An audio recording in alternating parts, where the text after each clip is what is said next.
Mike Huckabee had entered the televised discussion with the kind of composure that comes from years of political debates and public speaking. He had built a career on projecting confidence, leaning heavily on his understanding of Scripture, and often using it to make others second-guess their arguments. On this particular evening, he saw Jasmine Crockett as someone he could easily put on the defensive. His posture was relaxed, his voice carried that familiar mix of charm and authority, and his remarks were carefully crafted to imply that Crockett's outspoken style was somehow inconsistent with biblical teaching. He wasn't aggressive, but the undertone was unmistakable. He believed he held the upper hand because of his ability to frame faith as a standard she had not met. Yet what unfolded in that moment did not match the expectation he carried. Crockett didn't rush to defend herself, nor did she attempt to shift the subject into purely political terms. Instead, she embodied a kind of unexpected confidence that was both subtle and undeniable. Her body language remained steady, her eyes fixed not in confrontation but in calm assurance. It was as though she had been here before, tested in similar ways,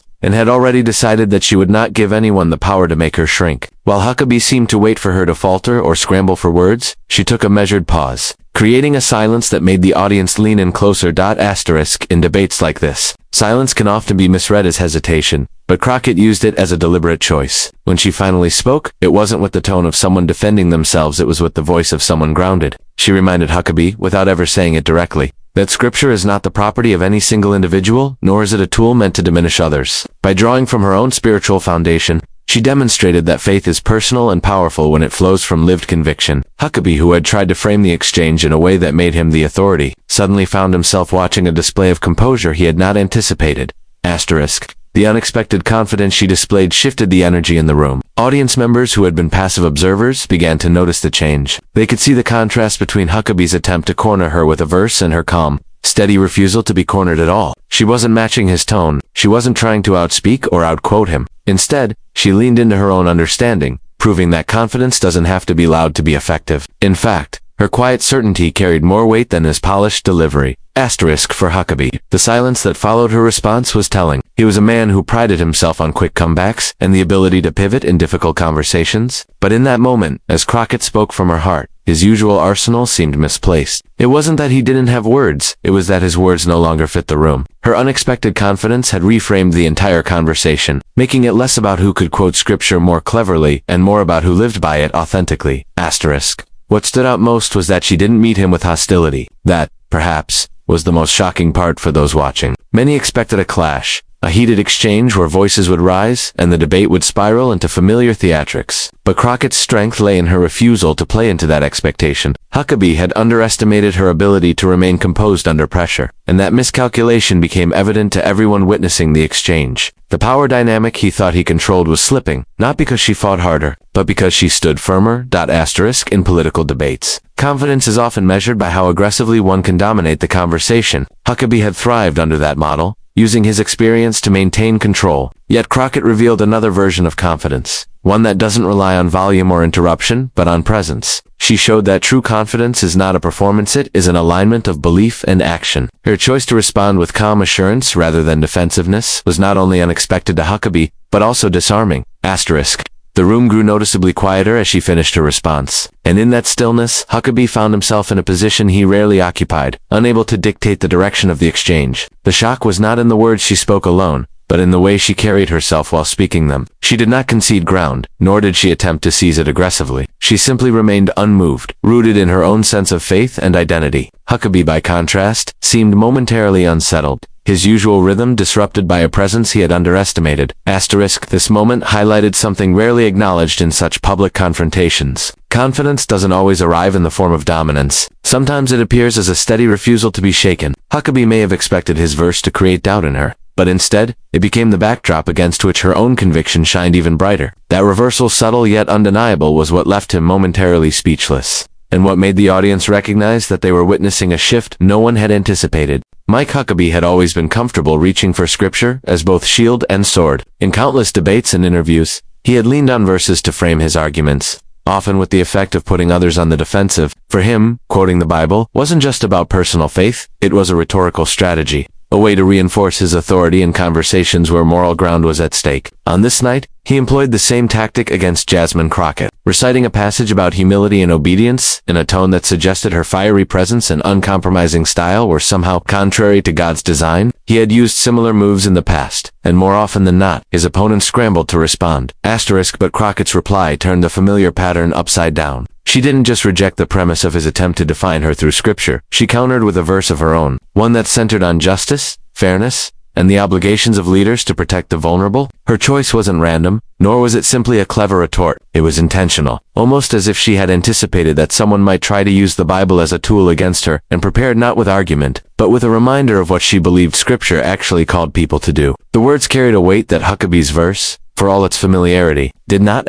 What made her use of Scripture so striking was the way she connected it to the broader conversation, without turning it into a performance. Huckabee had used his verse in a way that felt like a judgment, a suggestion that she was out of alignment with faith. Crockett used hers to highlight responsibility, shifting the focus from personal critique to communal obligation. In doing so, she revealed something Huckabee had overlooked. Scripture can be a mirror, but it can also be a lamp. Where he tried to make it reflective of her flaws, she turned it outward, illuminating the duties of those in power. The subtle shift reframed the exchange entirely. For Huckabee, this was unexpected. He had spent years refining his ability to wield biblical language as part of his public identity. But in this moment, it became clear that Scripture isn't simply about who can recite it more convincingly. It's about who can embody it in real time. Crockett's verse landed, not because it was delivered with flourish, but because it was tethered to her values and the way she presented herself. She wasn't quoting to win. She was quoting to reveal. Huckabee, who had aimed to box her into a corner, now found that the corner had dissolved into something larger, a conversation about justice that put him on the quieter side of the exchange.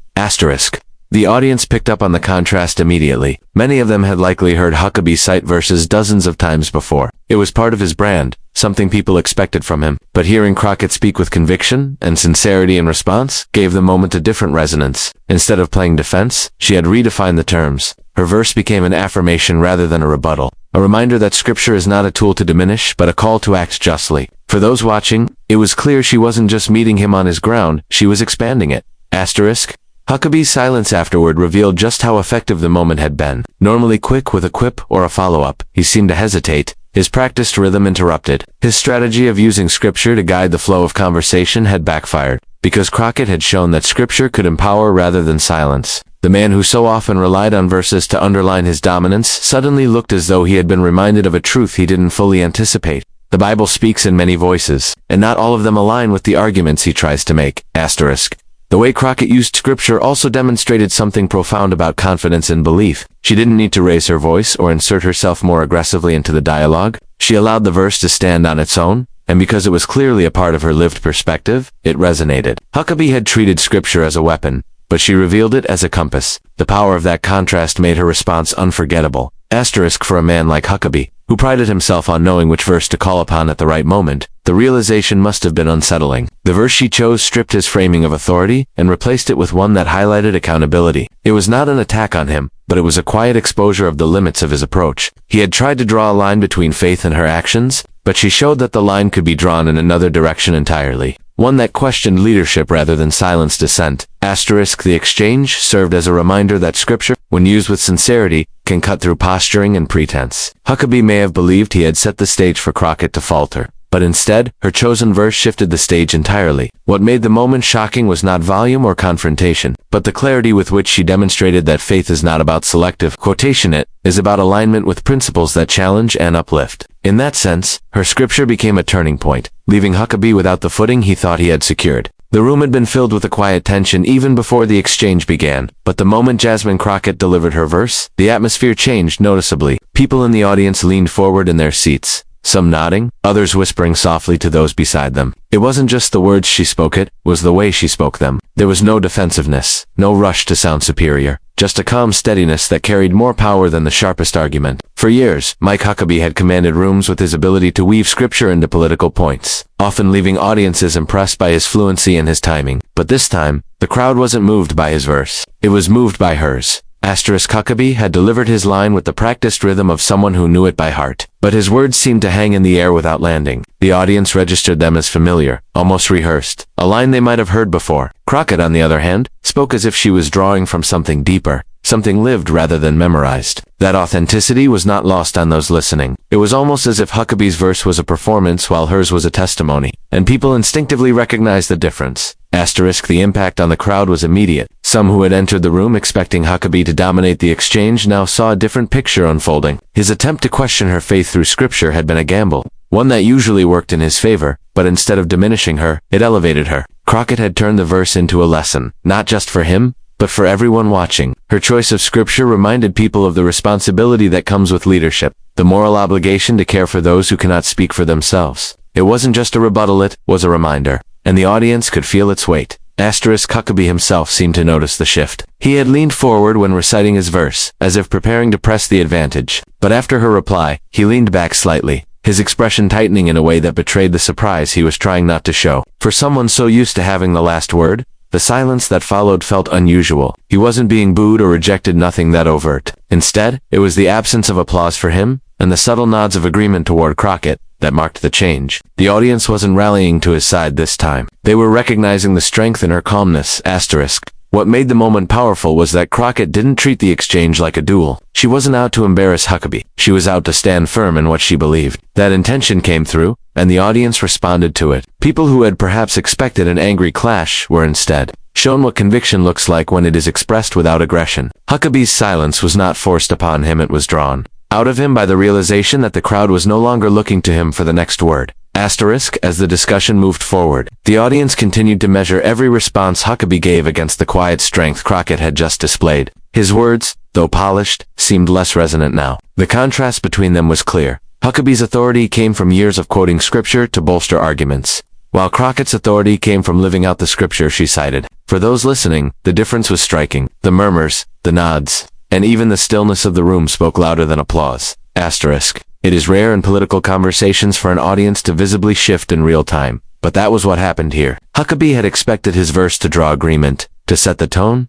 but Crockett's verse turned the attention away from him. She had reminded the room that scripture was not about silencing dissent or calling people into submission. It was about justice, mercy, and responsibility. And in that reminder, the audience saw something Huckabee's words had not given them: sincerity. For Huckabee, the moment must have felt like losing his footing in familiar territory. He had been in similar situations before and emerged unshaken, but this was different. This time, the reaction of the crowd told him that his verse had not accomplished what he wanted it to. Instead, it had given Crockett the chance to center the conversation on values that resonated more deeply with those watching. Her calm assertion became the focal point, and his silence only reinforced it. The audience didn't cheer loudly, nor did they erupt in dramatic applause. But the atmosphere told the story. People walked away remembering her words, not his. The weight of her verse lingered, the kind of moment that people replay in their minds long after the event is over. Huckabee, usually so adept at commanding the room, had been overshadowed not by volume or aggression, but by authenticity that spoke directly to the people listening. That shift in audience impact was unmistakable,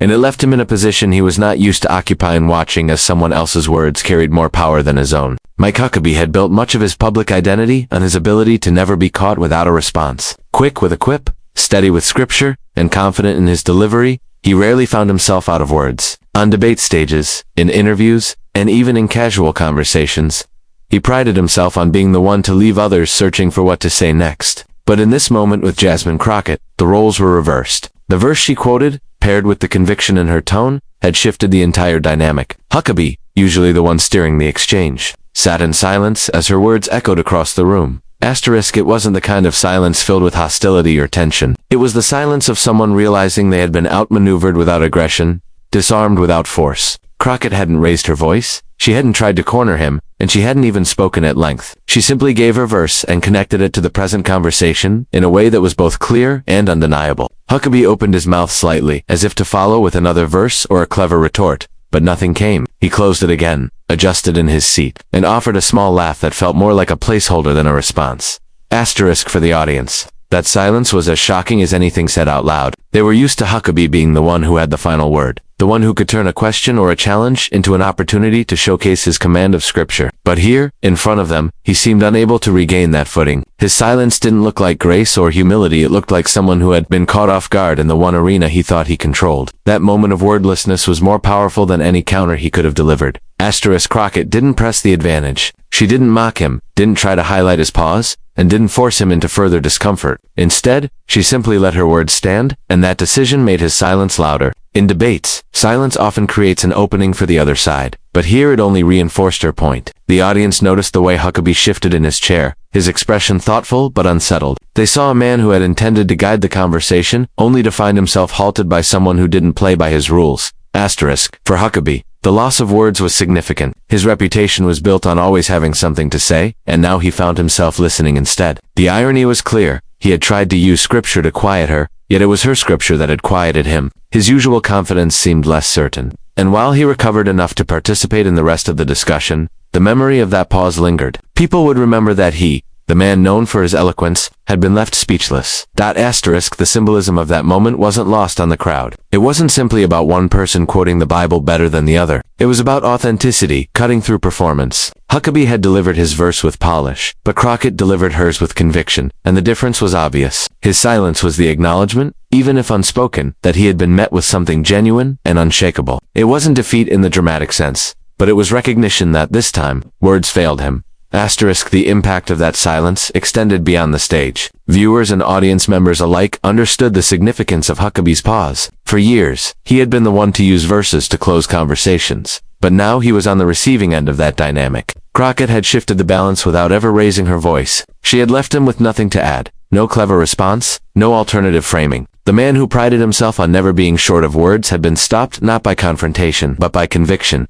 That pause revealed the true depth of the exchange. Huckabee hadn't been bested by volume, interruption, or political spin. He had been silenced by something far simpler, the truth of Scripture used sincerely, not strategically. The weight of Crockett's words left no room for the kind of pivot he usually relied on. Instead, he sat back, quiet, as the audience processed what they had just witnessed. His silence spoke volumes, and it became the defining moment of the night. The night ended, not with fireworks, but with a quiet sense that something rare had just taken place. Political debates and televised exchanges often follow predictable patterns: sharp words, raised voices, rehearsed lines meant to draw applause. But what happened between Mike Huckabee and Jasmine Crockett broke that mold in a way that people couldn't stop thinking about. Huckabee came in with his usual confidence, leaning on scripture to frame the conversation, sure that he could direct it as he had done countless times before. Yet Crockett's response, calm and deliberate, shifted the entire tone. Her verse didn't just challenge his. It reframed the purpose of quoting scripture in public. She showed that the Bible isn't a tool for discrediting others, but a guide for lifting people up and holding leaders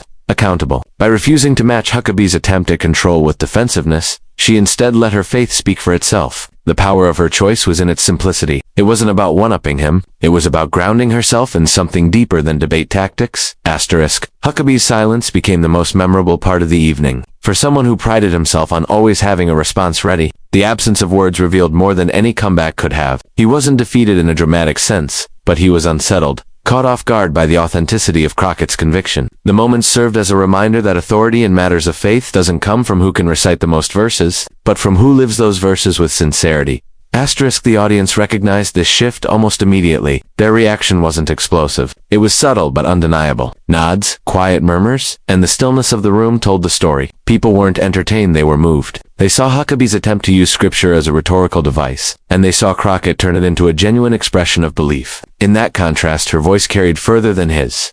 In the end, the exchange became less about a clash of personalities and more about a lesson in authenticity. Huckabee had walked in expecting to guide the conversation with his practiced command of scripture. Instead, he found himself listening, left without words as Crockett reminded everyone what faith can sound like when it is lived rather than performed. Her response left an impression that went beyond the stage, showing that conviction spoken with humility can silence even the most seasoned orator. For those who watched, the takeaway was clear. Power in conversation doesn't always come from dominance, and scripture doesn't gain strength from being wielded like a weapon. True impact comes from aligning words with belief, from letting sincerity speak louder than performance. Huckabee may have entered the exchange expecting to teach a lesson, but the lasting lesson came from Crockett. She showed that calm assurance, rooted in justice and responsibility, has the ability to leave even the most practiced voice